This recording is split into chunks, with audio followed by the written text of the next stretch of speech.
Coming up on InfoSecSync, Windows 11 has announced its official launch date. More on the upgrade and new features. Also ahead, the warning by federal agencies as we approach Labor Day weekend. Plus, Facebook getting smacked with a massive fine in Europe over its WhatsApp information privacy policy. And if you think you've got what it takes, we'll have dates and deadlines for the upcoming President's Cup. We've got those stories and more, so get ready to get in sync with InfoSecSync. You're watching the InfoSecSync Weekly News with Nick Thomas and news anchor Leyla Gulen, sponsored by ACCELLION. Threat detection and response done right. ACCELLION. Welcome to the InfoSecSync Weekly News for week ending September 3rd, 2021. I'm Leyla Gulen with your host, Nick Thomas. Good to see you there, Nick. Good to see you, Leyla. How are you? Doing just great. It's been another busy week, hasn't it? Another busy week, another busy cyber week. Welcome to September. Yeah. Well, speaking of which, let's get started here. It's right. official. Microsoft's Windows 11 will be released on October 5th. Windows 11 is the first major version of Windows released since 2015. It'll be a free upgrade for users running compatible hardware and running a recent version of Windows. The company says this update focuses on quality and is packed with new features and a completely redesigned user interface that includes rounded corners, updated icons, new sounds and animations, and modernized controls. There's a new snap layout, Teams will be integrated, and the widgets feature gives you quick access to personalized news stories, weather, and more. The most significant change is the new Smart Start menu, which is now centered by default and has a redesigned appearance. Requirements for the upgrade include a TPM, or Trusted Platform Module 2.0 security processor, and newer CPUs that have been shown to provide a more reliable, crash-free experience when running Windows 11. For Windows 10 users with supported hardware, you will be able to update directly via Windows Update or the Media Creation tool. Microsoft will continue to support Windows through October 14th, 2025 for those who have incompatible hardware or are not ready to upgrade to Windows 11. However, Windows 7 users will need to perform a clean installation using a bootable USB drive and an ISO to upgrade to Windows 11. The rollout of the free Windows 11 update offer will be completed by mid-2022, Leyla. So what do you think here, Nick? Do you anticipate this to be a pleasurable user experience? I mean, people get so used to one thing and now it's going to change. Yeah, you know, it's been, like the story said, 6 years since the last one, and I believe Microsoft has been doing a lot of research into new features, new technologies, and new options, so everyone's going to love it, I believe. I think it's going to be a great thing. Fantastic. And more to come after the break. We'll be learning more about who's behind the T-Mobile hack. We'll be right back. Are you concerned the next news headline on a security breach includes your company name? In a recent IBM cyber report, 51% of all interviewed organizations reported a significant business disruption during the past 2 years due to a cybersecurity incident, while organizations using 50-plus security tools rank themselves lower in their ability to detect and respond to an attack, with the average security operation team using 70 tools. If more tools and data are not the answer, what can you do? ACCELLION works with you to optimize a threat detection and response solution to fit your environment to prevent tool and data overload. We leverage and optimize your existing infrastructure enhanced with the ACCELLION platform as necessary, utilizing open source solutions where applicable. And we work closely with you to deploy, configure, document, and educate your team. ACCELLION, let's create the right security solution for your environment.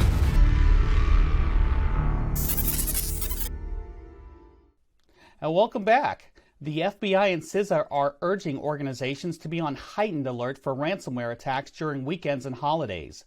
With Labor Day weekend upon us, the two federal agencies said they observed an increase in highly impactful ransomware attacks occurring during these periods when offices are normally closed in the U.S.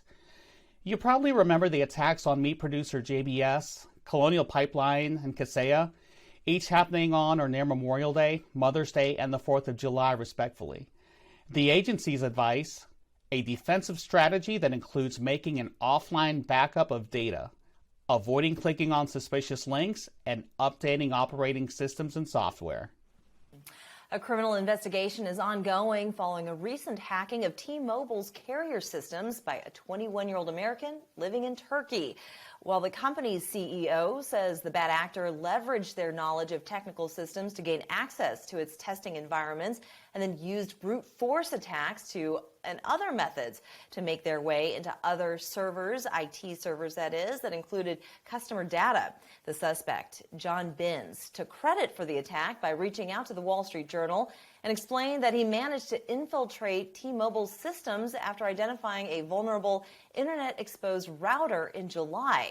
The man said he carried out the attack to get attention and filed a lawsuit against the CIA, FBI, and other U.S. government agencies, claiming that he had been blackmailed, surveilled, and tortured.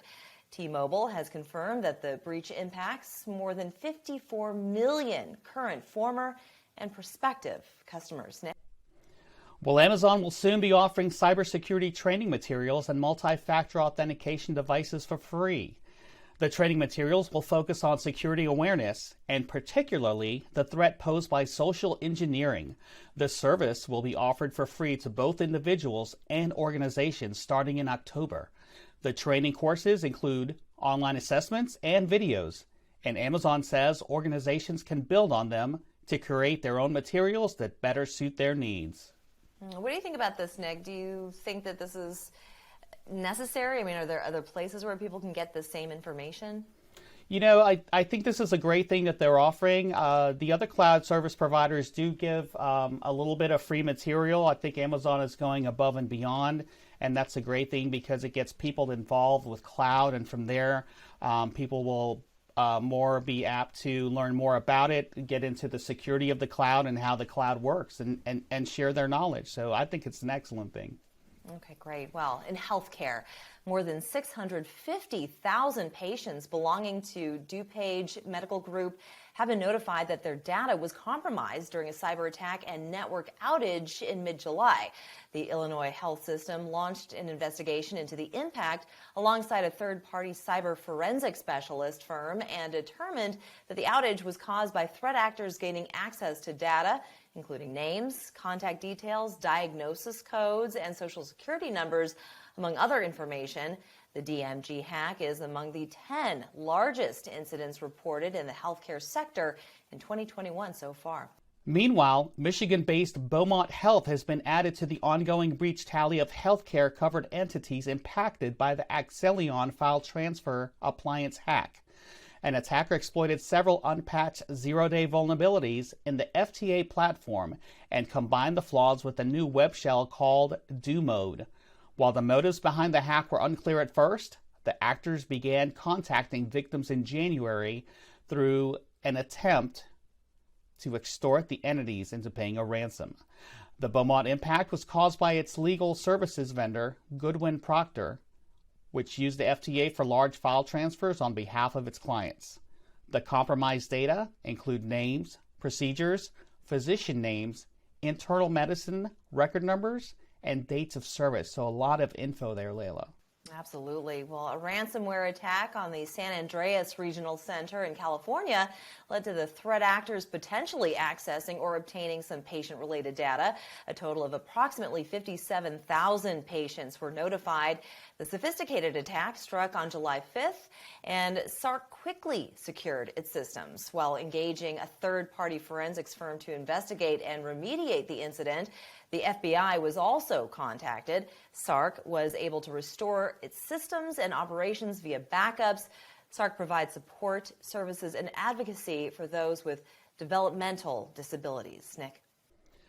A medical employee email hack has led to the exposure of private data belonging to nearly 100,000 patients.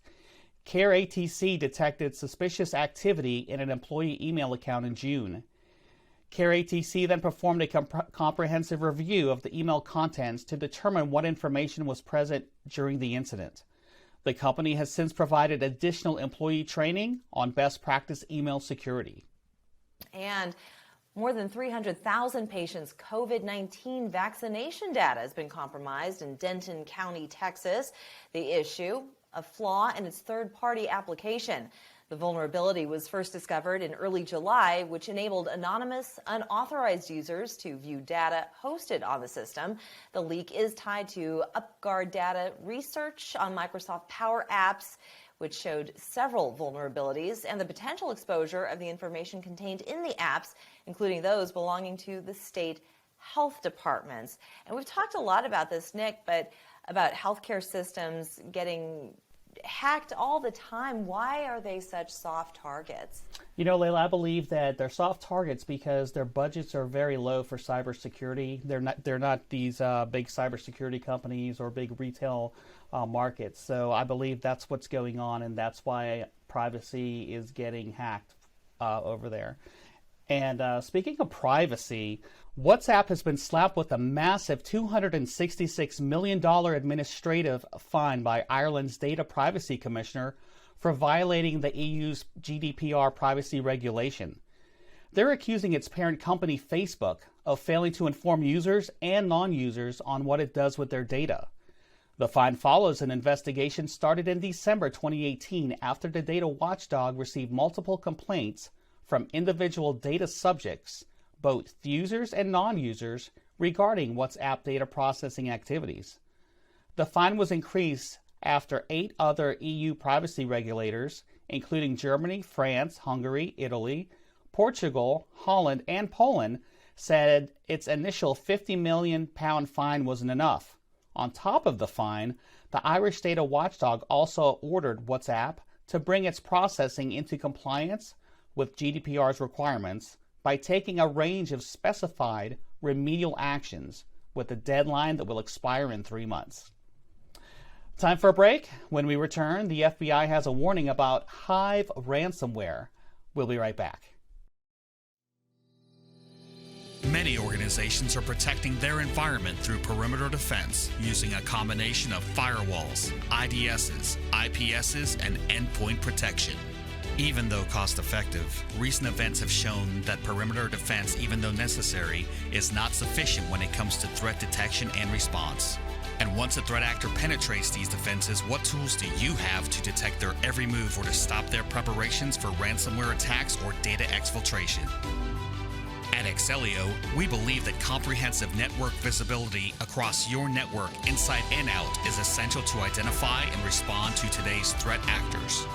Packet Express provides the network visibility and contextual data to detect, prioritize, and mitigate threats, no matter where they hide. ACCELLION, threat detection and response solutions with Packet Express, the network visibility hub. Welcome back. Microsoft has confirmed that security researchers gained access to the accounts and databases of several thousand Microsoft Azure customers. These customers include many Fortune 500 companies like ExxonMobil and Coca-Cola. What made this breach significant was that it was not caused by a customer misconfiguration. In this case, Microsoft Azure was at fault. Israel-based White Hat hackers Wiz informed Microsoft of the issue last month. The issue has been fixed, and there is no evidence of this technique being exploited by malicious actors. To reduce risk and block future attacks, Microsoft told Azure customers to regenerate the Cosmos DB primary keys that could have potentially been stolen before the vulnerability was disabled by Microsoft. Nick? The FBI has published a flash alert related to the operations of the Hive ransomware gang. Recently, the group hit the Memorial Health system that was forced to suspend some of its operations. The Hive ransomware adds the .hive extension to the file name of encrypted files. The ransomware then drops a Hive batch script into the directory, which enforces an execution timeout delay of 1 second before performing cleanup once the encryption process is completed. Hive ransomware has been active since June 2021. It implements a ransomware as a service model and employs a wide variety of tactics, techniques, and procedures. Government experts say the group uses multiple mechanisms to compromise networks of the victims, including phishing emails, with malicious attempts to gain access, and remote desktop protocol to move laterally once on the network. Oh, wow. What do you think about this one, Nick? I think this is some really top-notch ransomware that actually deletes itself. So that's what's kind of cool about this. It does what it needs to do, then drops its trail, and you will only find this if you go back and look at the logs and go back and look into the system to see what actually happened if you're able to detect it. Oh, wow. Well, listen to this one. Researchers have discovered a novel ransomware emerging on the heels of the proxy shell vulnerabilities discovery in Microsoft Exchange servers. The threat is dubbed LOCKFILE and uses a unique intermittent encryption method as a way to evade detection, as well as adopting tactics from previous ransomware gangs. Discovered by researchers at Sophos, LOCKFILE ransomware encrypts every 16 bytes of a file, which means some ransomware protection solutions don't notice it because an encrypted document looks statistically very similar to the unencrypted original. Once it has encrypted all the documents on the machine, LOCKFILE disappears without a trace, deleting itself with a ping command. What this means is that after the ransomware attack, there is no ransomware binary for incident responders or antivirus software to find or clean up. So here we go again, just undetected, poof, gone. I mean, what do you do with a system that's been corrupted and you can't rely on antivirus software? So Leyla, another smart ransomware attack here, right? These things are really cool. Not cool if you get attacked, but basically, if you do get that and you can't get it back, it's basically a doorstop. You have to game over, start again, wipe the drive, get a new system. It's done. Wow. Yeah.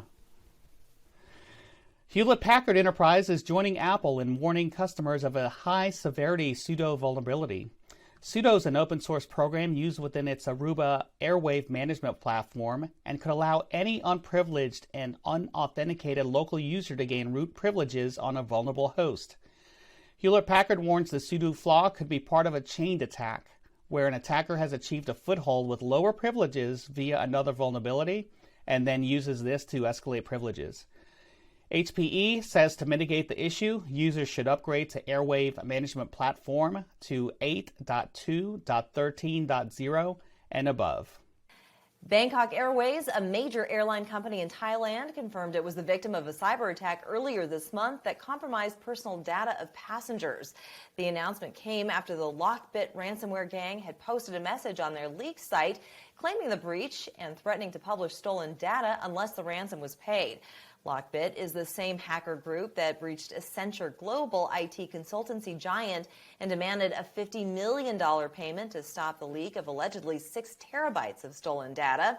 Lockbit ransomware as a service operation has been around since September 2019, but version 2.0 of the malware has emerged earlier this year. The latest update of the malware has been used in at least 70 attacks against organizations all over the world, a clear sign of the RANSOMWARE operations' increased activity. Meanwhile, cybercriminals are making strides towards attacks with malware that can execute code from the GPU unit of a compromised system. Earlier this month, the proof of concept was sold on a hacker forum, potentially marking cybercriminals' transition to a new sophistication level for their attacks. The seller provided only an overview of their method, saying that it uses the GPU memory buffer to store malicious code and to execute it from there.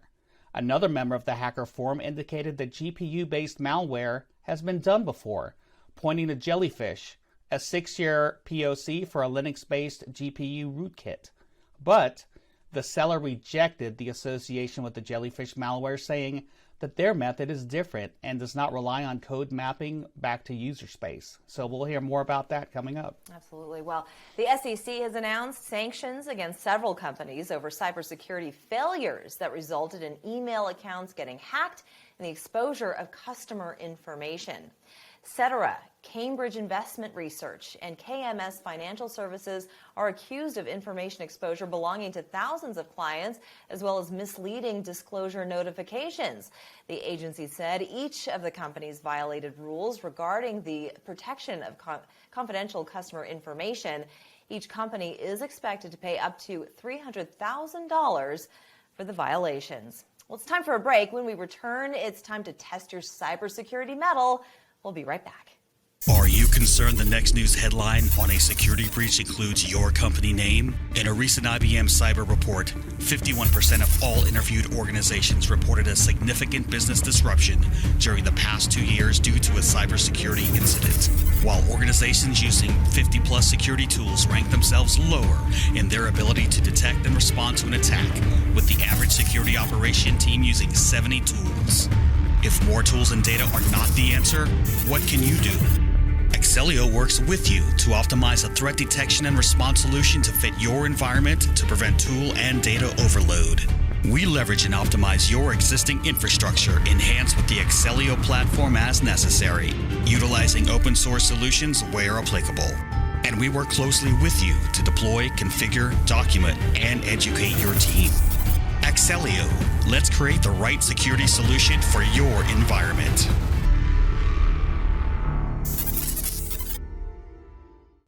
The House Armed Services Committee has updated its annual defense authorization bill to shore up cybersecurity coordination within the federal interagency.